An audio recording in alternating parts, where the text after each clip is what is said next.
نحمده ونصلي ونسلم على رسوله الكريم اما بعد بسم اللہ الرحمن الرحیم۔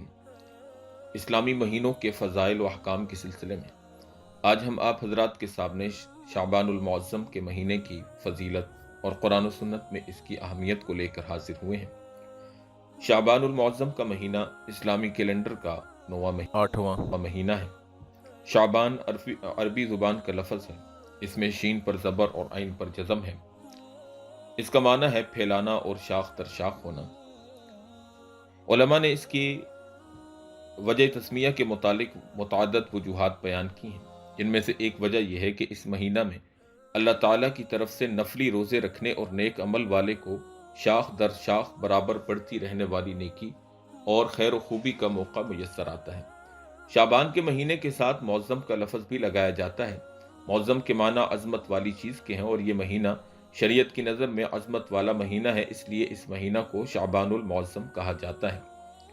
ایک حدیث میں رسول اللہ صلی اللہ علیہ وسلم نے شعبان میں نفلی روزے کے افضل ہونے کی وجہ رمضان المبارک کی تعظیم بتلائی ہے،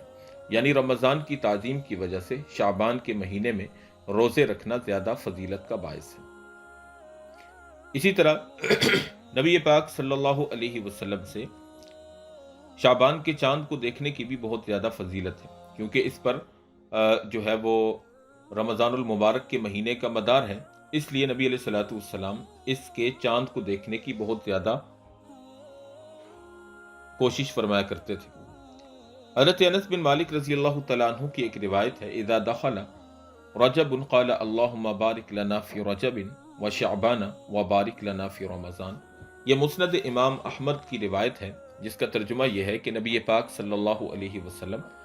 رجب کا مہینہ داخل ہونے پر یہ دعا کرتے تھے کہ اے اللہ، ہمارے لیے رجب اور شعبان کے مہینوں میں برکت عطا فرمائیے اور ہمیں رمضان کے مہینے تک سلامتی کے ساتھ پہنچا دیجیے، یعنی ان مہینوں میں ہماری اطاعت اور عبادت میں برکت عطا فرما دیجیے اور ہماری عمر لمبی کر کے رمضان تک پہنچا دیجیے، تاکہ رمضان کے انوارات اور اس کی برکات یعنی روزہ اور تراویح وغیرہ حاصل کی جا سکے۔ حضرت ابو ہریرہ رضی اللہ تعالی عنہ سے ایک روایت منقول ہے، جس میں وہ فرماتے ہیں قال رسول اللہ صلی اللہ علیہ وسلم احسو ہلال شعبان لرمضان، کہ رسول اللہ صلی اللہ علیہ وسلم نے فرمایا رمضان کے صحیح حساب کی غرض سے شعبان کے چاند اور اس کی تاریخوں کے حساب کو خوب اچھی طرح محفوظ رکھا کرو۔ اسی طرح حضرت رافع بن خدیج رضی اللہ تعالی عنہ سے بھی اس طرح کی ایک روایت منقول ہے، جس میں نبی علیہ الصلوۃ والسلام سے شعبان کے مہینے کے اندر چاند کو دیکھنے اور اس کا حساب کتاب رکھنے کی جو ہے وہ تاکید وارد ہے۔ ماہ شعبان میں نفلی روزوں کی بھی بہت زیادہ فضیلت ہے، چنانچہ حضرت عائشہ رضی اللہ تعالی عنہا روایت کرتی ہیں کان رسول اللہ صلی اللہ علیہ وسلم یصوم حتی نقول لا یفطر ویفطر حتی نقول لا یصوم فما رأیت رسول اللہ صلی اللہ علیہ وسلم استکمل صیام شہر الا رمضان وما رأیتہ اکثر صیاما منہ فی شعبان۔ یہ بخاری شریف کی روایت ہے، جس کا ترجمہ یہ ہے کہ حضرت عائشہ رضی اللہ تعالی عنہا روایت کرتی ہیں کہ رسول اللہ صلی اللہ علیہ وسلم کبھی نفل روزے اتنی کثرت سے رکھتے تھے کہ ہم کہتے تھے کہ اب آپ روزے رکھنا ختم نہیں کریں گے، اور کبھی نفل روزے نہ رکھنے پر آتے تو ہم کہتے کہ اب آپ نفل روزہ نہ رکھیں گے، اور میں نے رسول اللہ صلی اللہ علیہ وسلم کو رمضان کے علاوہ کسی اور مہینے کے مکمل روزے رکھتے ہوئے نہیں دیکھا، اور میں نے رسول اللہ صلی اللہ علیہ وسلم کو شعبان کے علاوہ کسی مہینہ میں کثرت سے نفل روزے رکھتے ہوئے نہیں دیکھا۔ اس حدیث شریف کے ابتدائی جملوں کا مطلب یہ ہے کہ رسول اللہ صلی اللہ علیہ وسلم ہمیشہ نفل روزہ نہیں رکھا کرتے تھے، بلکہ اس سلسلہ میں رسول اللہ صلی اللہ علیہ وسلم کا عمل مبارک یہ تھا کہ کبھی تو آپ صلی اللہ علیہ وسلم مسلسل کافی عرصے تک نفل روزے رکھتے تھے، یہاں تک کہ رسول اللہ صلی اللہ علیہ وسلم کے روزوں کی اس کثرت اور تسلسل کو دیکھ کر لوگ یہ سمجھتے کہ اب نفل روزے رکھنے کا یہ سلسلہ شاید آپ کبھی ختم نہیں کریں گے، اور کبھی ایسا ہوتا کہ آپ مسلسل کافی عرصے تک نفل روزوں کو چھوڑ دیتے اور لوگوں کو یہ گمان ہونے لگتا کہ اب آپ صلی اللہ علیہ وسلم اس میں روزہ بالکل بھی نہیں رکھیں گے۔ ام المومنین عائشہ رضی اللہ تعالی عنہا سے ہی ترمذی شریف کے اندر ایک روایت ہے، جس میں فرماتی ہیں ما رأیت النبی صلی اللہ علیہ وسلم فی شہر